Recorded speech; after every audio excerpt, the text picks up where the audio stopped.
So I'm starting out in the Lowry Park area along the Hillsborough River. And we've recently had a lot of rain, so the river is quite high, which is good.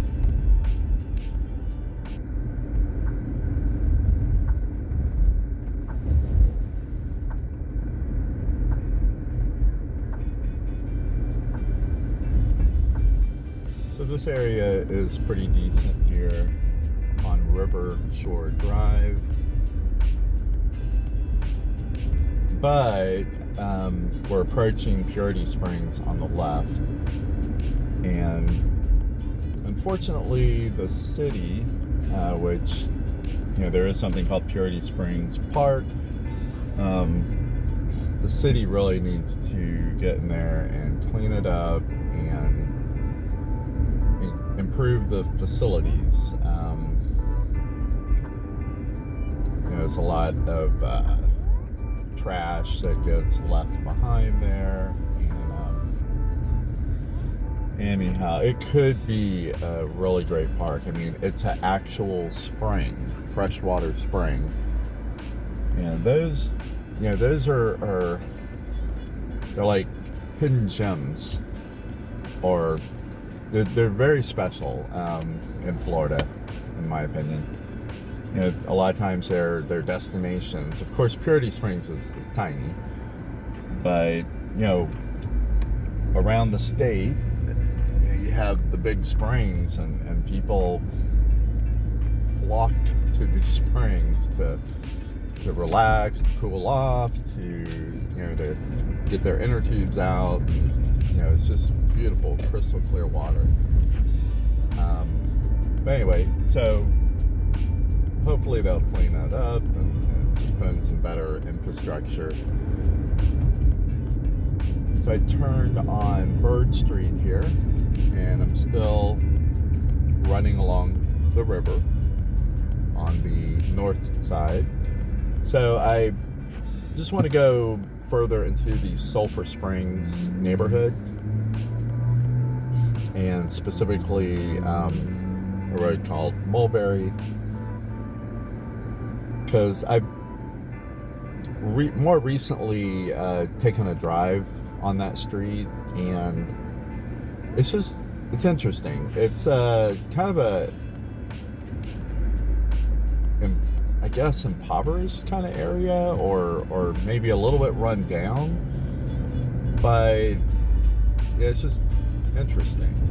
I think it's a mix of different kind of housing, and it's very woodsy, very jungle-like almost. But right here, this part of Sulphur Springs has seen better days. This 4- or 5-story building there was fenced off on the right. On the left used to be a dog park, a dog track. Of course, I'm not sure if dog racing is still legal in the state. I'm not sure. But now I'm on Nebraska,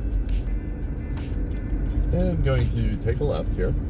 On the right is a pool and the actual Sulphur Springs, which is a relatively, medium-sized spring. And it was somewhat of a tourist attraction back in probably the 1910s, 20s, something like that. And right here is the Springs Theater.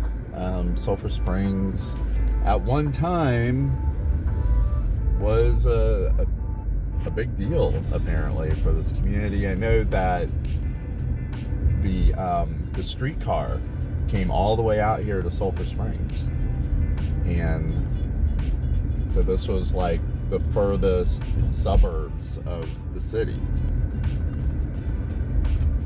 So it's definitely seen better days.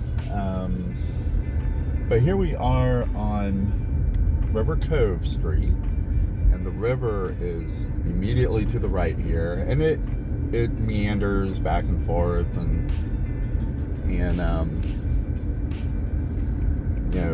it'll be close to where we're at, and it'll go away from it. But there's a park right there, a city park on the right. But I like how woodsy this is, how, you know, jungly it is. It's pretty cool.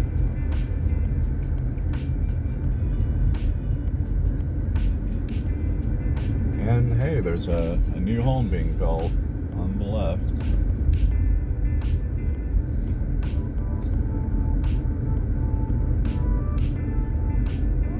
But definitely a mix. I think to the north of us, it's even more of a dilapidated community. But here, it's very mixed, and some of these homes are very old. There's a couple abandoned homes as well. But as far as like income level for this area, yeah, I think it is mixed. You have some middle class, and then you have probably some very impoverished families as well. Just all mixed in. So here we're on Mulberry and getting closer to the river again.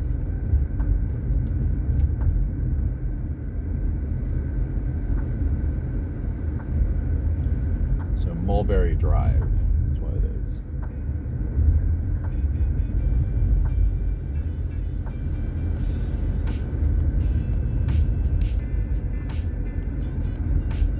To me, it would be great to build, build up the road, give it curbs and sidewalks and all that stuff. But here it's just asphalt and ditches. So on the right back there is city property along the river. It's kind of an unofficial park. It could be something. Definitely could make it better. Over here on the right, it appears to, back there it appeared to be some kind of multi-tenant housing. Especially coming up here on the right.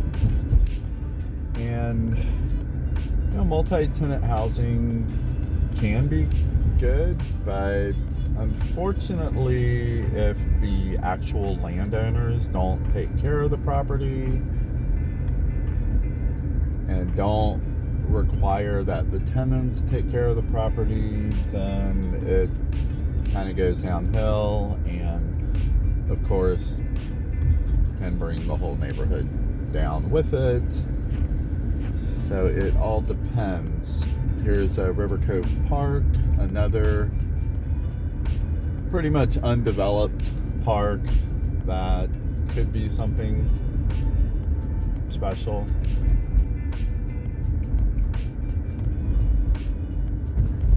Yeah, I mean, it's a very interesting area here, right along the river. But definitely need some TLC. Some trash along the road, even though there's a sign that says no dumping. Some railroad tracks.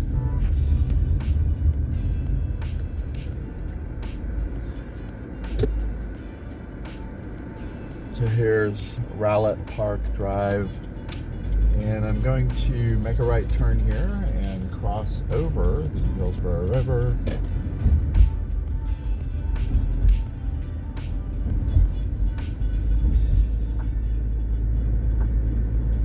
Just north of this road, near Rowlett Park, is the dam. And the dam itself has an interesting history.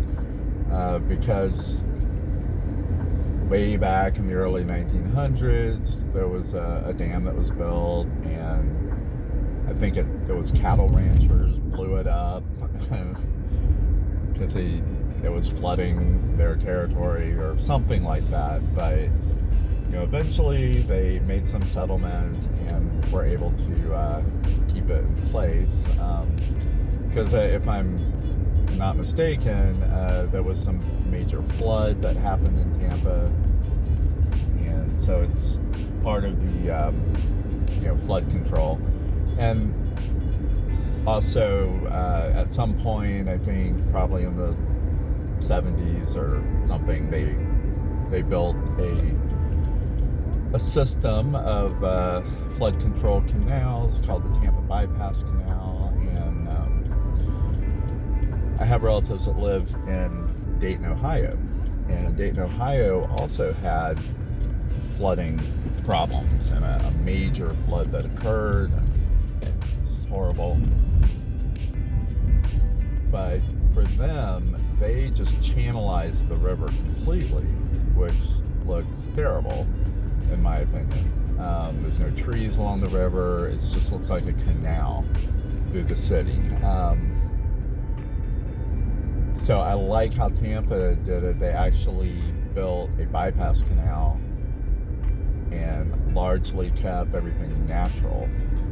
So as far as everything through the city, the river stays natural and has beautiful trees and homes right up by the river, and it's really great. So here I'm just going to drive on the north side of the river, and this area is a lot different than the south. I'm sorry, I said that opposite. I'm driving on the south side of the river. It's a lot different than the north side of the river. A lot nicer. Yeah, this area is it is Sulphur Springs, if I'm not mistaken, but it has some of the Seminole Heights vibe to it. There's a little more infrastructure and urban renewal occurring on this side.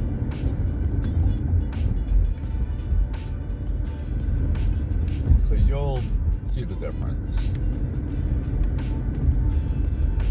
And I'm hoping usually I'm driving from the other direction, so we'll just see how it goes. Whoop. Dog on the loose. But yeah, this is pretty nice. Pretty nice. Pretty well kept up. There's no sidewalks, but you have these, I don't know what you call these things. They're not curbs, but they help control the flow of rainwater, storm water.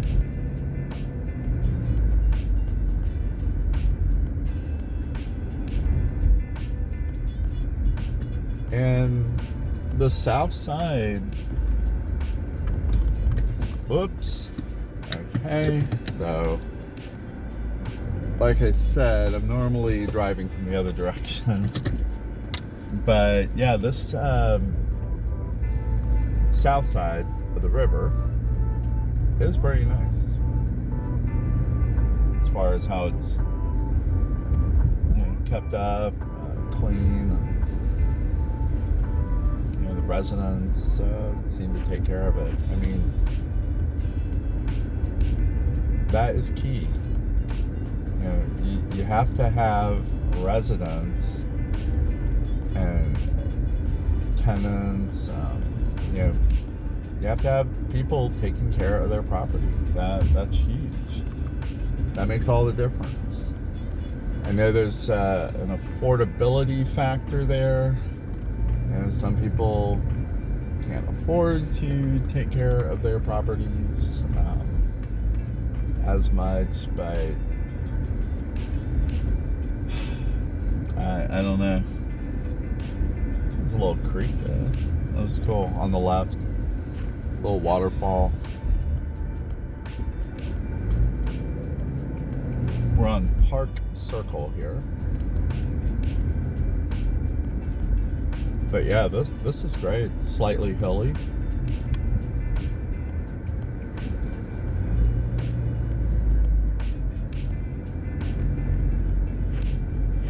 And we're just the river's width from the other side to where things are definitely not, I mean, it's just, I don't want to exaggerate, you know, light years difference, but it's incredibly different than what we're seeing here. Now here, I guess this is an older part of town. It has sidewalks, it has curbs, and this is really nice here.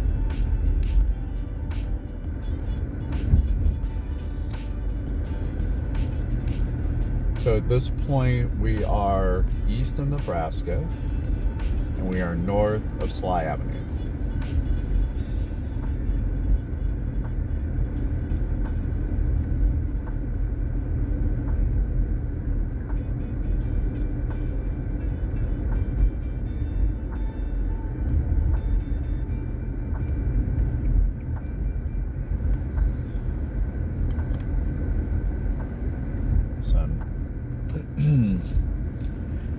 Going around a piece of property here in the middle. I guess the city is in charge of upkeep, but it's really nice. It's like this little triangle area in the middle that has trees and nice grass. Oh, there's a park there, Park Circle Park.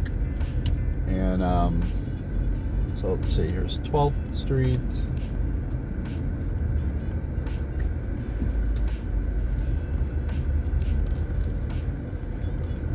Here we have some, looks like something from old Florida. A nice vehicle in there. What is this? Here's another park. Patterson Street Park. Little creek right there, flowing out to the river.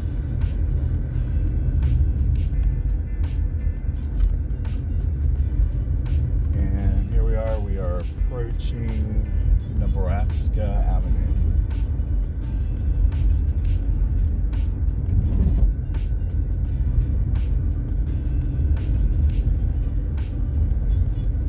So I know that a lot of people talk about Sulphur Springs as being, you know, really bad and terrible, but there's different sides of Sulphur Springs. I mean, look, this thing right here, Oasis Restaurant, looks very nice right there.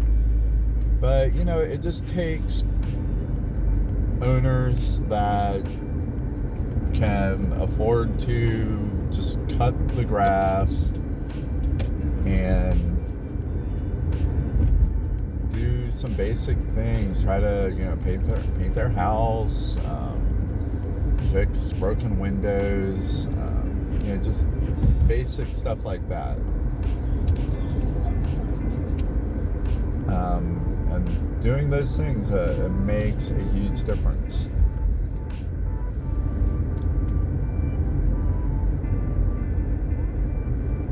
Now, I know the city of Tampa has a code enforcement department, and you know, you don't really want to attack people. I mean, I've had a few code enforcement violations on my property, just minor things, and you don't really want to call out the code enforcement on everybody, you know, but somehow you just want to encourage people to take care of their property, keep it up. I mean, that makes such a huge difference for the overall community, and I think it also has a lot to do with safety. You know, you want people to feel safe in their community, and a place that's run down and deteriorating and just falling apart, I mean, it's just going to make it feel less safe. another. If it looks like it's uncared for, potentially it could start to get left behind. So encouraging people to take care of their properties and making sure places are well lit as far as street lighting, all that kind of stuff is going to increase a sense of safety and a sense of community, and all that's very important. So anyhow, that's the Sulphur Springs area, and I hope you enjoyed that. God bless.